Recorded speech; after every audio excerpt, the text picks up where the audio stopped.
في الفيديو ده هنجرب الكونسيلر والكولر كوريكتورز بتاعت الجيرل. اول حاجه هبدا بده، بكنسل بيه الهالات، لسه اول مره استخدمه معاكم، لسه مش عارفه البيجمنت قوي.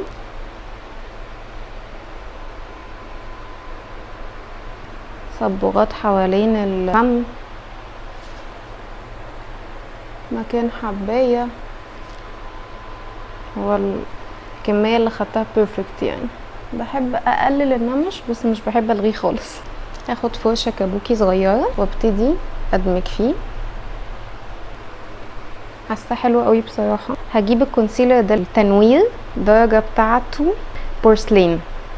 هاخد شويه كده، الحتت اللي عايزه انورها.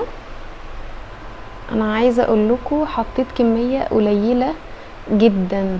البيجمنت بتاعه حلو قوي، مبسوطه بالكفرج قوي. دي جايباها نفس اللاين من ده برضو 30 مللي، بس لو عندي حبايه او عندي تصبغات ساعات في وشي بتبقى حمراء من التهاب من اريتيشن معين، فبيتحط فوقيه بيكنسل اللون الاحمر. بس حاليا الحمد لله وشي ما فيهوش حاجه حمراء فمش هستخدم ده بقى جايباه. هو المفروض ان هو كولر كوريكتنج للهالات، بس انا بستخدمه او هستخدمه معاكم از كونتورنج، لان زي ما قلت لكم انا مش محتاجه لون بني قوي او اورنج قوي.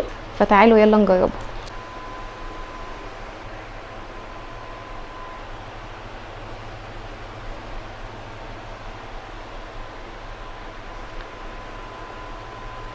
حاجه بسيطه من هنا. هجيب الفرشه دي ادمج بيها. شايفين البيجمنت؟ بالنسبه لي انا مش بحب الكونتور الغامق، فدي مناسبه جدا.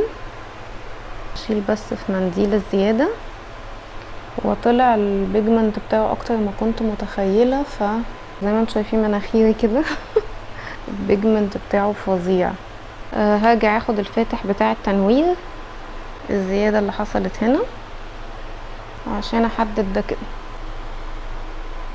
انا خدودي زي ما انتم شايفين كبيره، فباخدها كده بنحتها كده. تحفه، دمجه سهل جدا والبيجمنتيشن تحفه.